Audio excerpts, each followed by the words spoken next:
मेरे प्यारे बच्चों, मैं आशा करता हूं कि आप लोग कुशल मंगल होंगे। आज हम कक्षा 6 की अभ्यास 3 की बी करने जा रहे हैं। ये जो आपको सवाल दिखाई दे रहे हैं व्हाइट बोर्ड पर, ये आपके रीजनिंग के सवाल हैं जो आपके रेलवे, बैंक, एसएससी सब प्रकार के एग्जाम में आते हैं। थोड़ा इनको ध्यान देने की जरूरत है। देखिए, इनके अंदर एक सीक्वेंस होती है जिसको हमें पहचानना, उसी के आधार पर क्वेश्चन होंगे हमारे।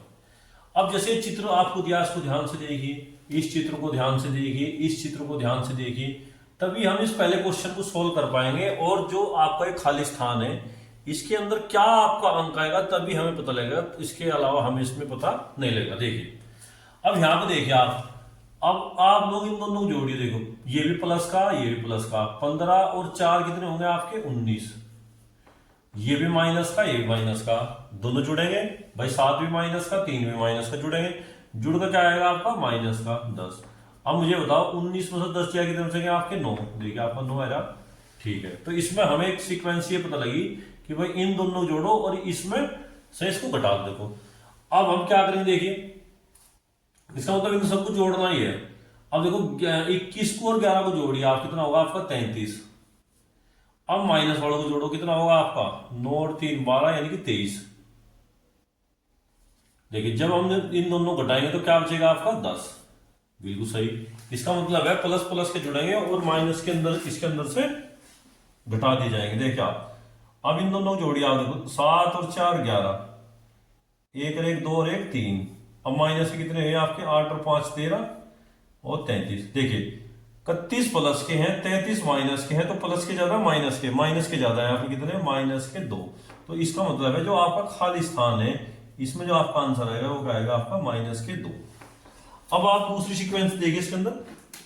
यहां देखिए आप लोग, इसमें क्या दिखाई दे रहा है आप लोगों को? यहां पर दिया देखो, 15 और 11, 19 और -3। अब देखो, सबसे पहले 15 और 11 को जोड़िए आप लोग। 15 और 11 जोड़ कितना आएगा आपका? 26। 19 में से 3 घटाइए, कितना आएगा आपका? 16। अब 10 कैसे बचे? अगर इसके अंदर माइनस हो तब जाएगा आपके 10 बचेंगे। इसका मतलब है इन दोनों को जोड़ो और इन दोनों को जोड़कर घटा दो। अब इसके बाद ये जोड़ो, 10 और 7 17, माइनस करो, 5 और 6 9, तो कितना आएगा आपका? 8। अब इसी प्रकार इन दोनों को जोड़ो, 12 और 6 18, माइनस करो, 8 और 5 13। देख लिया आप लोग, कितना बचेगा आपका? 5। तो इसका मतलब जो आपका खाली स्थान है, इसमें आपका आंसर क्या आएगा? 5। और यही क्या आपका आंसर है इसके अंदर।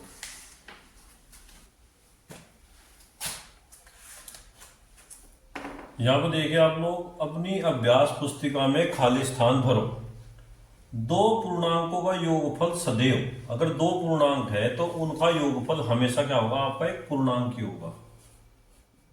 पूर्णांक, देखो पूर्णांक क्या होते हैं? पूर्णांक प्लस के भी हो सकते हैं और माइनस के भी हो सकते हैं। जैसे हम दो पूर्णांकों का योगफल करते हैं, जैसे हमने लिया कि प्लस के 2 और प्लस के 3, तो क्या? प्लस के 5।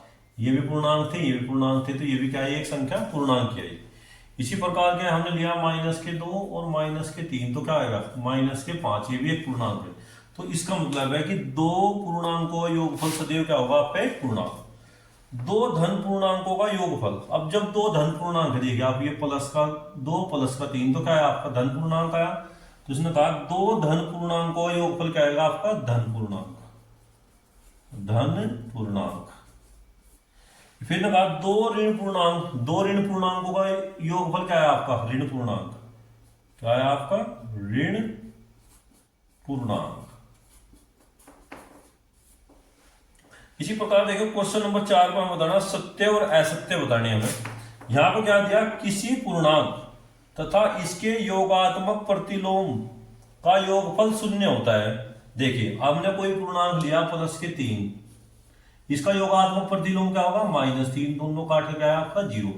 अगर आप लोगे कोई भी माइनस के 4, तो योगात्मक प्रतिलोम क्या होगा? प्लस का 4, तो 0। तो इसका मतलब लगा किसी भी पूर्णांक तथा इसके योगात्मक प्रतिलोम का योगफल 0 है। बिल्कुल सही, ये आपका क्या है? कथन सत्य है। दूसरा कथन देखिए, शून्य एक ऋण पूर्णांक है। देखिए आप, शून्य शून्य संख्या रेखा पर जब होता है तो इसके उधर इधर प्लस के चलते हैं और इधर माइनस के चलते हैं, -1 -2।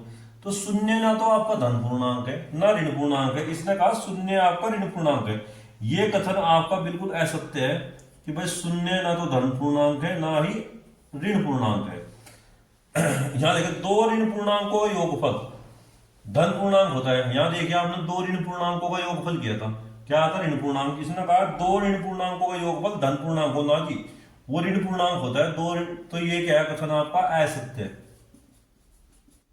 ये भी कथन आपका असत्य है।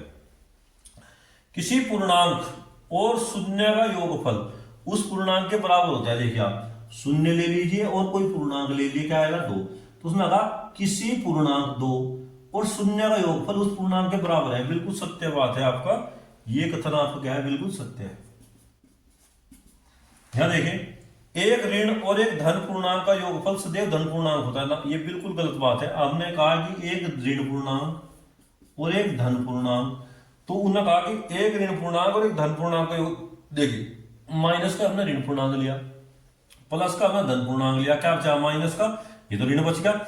ये बिल्कुल असत्य कथन है। जब एक ऋण पूर्णांक और एक धन पूर्णांक है, वो प्लस का भी आ सकता है, वो माइनस का भी आ सकता है, तो इसलिए ये कथन आपका क्या है, असत्य है। यहां देखिए संख्या रेखा पर -18 और -18 +18 और -18 समान दूरी पर होंगे, बिल्कुल सही बात है। जैसे मतलब हमने संख्या रेखा पर ली, ये 0, ये 1, ये 1, देखिए ये प्लस का 1, ये माइनस का 1, दोनों बराबर दूरी पर। इसी प्रकार अगर ये -18 हो, ये +18 हो, ये भी क्या होगा, समान दूरी पे है, तो ये कथन आपको क्या है, सत्य है। देखिए दो धन पूर्णांक का योगफल सदैव धन पूर्णांक होता है, बिल्कुल सही हो। शुरू की कंडीशन थी कि दो धन पूर्णांक को जोड़कर क्या है आपका एक धन पूर्णांक है, तो ये कथन भी क्या है आपका सत्य है। तो मेरे प्यारे बच्चों, आज हमने अभ्यास 6 की बी कर ली। मैं आशा करता हूं कि आप लोग जो है घर पे जाकर से कंप्लीट करेंगे, और किसी भी प्रकार के कोई इनके अंदर आपको कोई बात समझ ना आई हो तो मुझे आप दोबारा पूछ भी सकते हैं।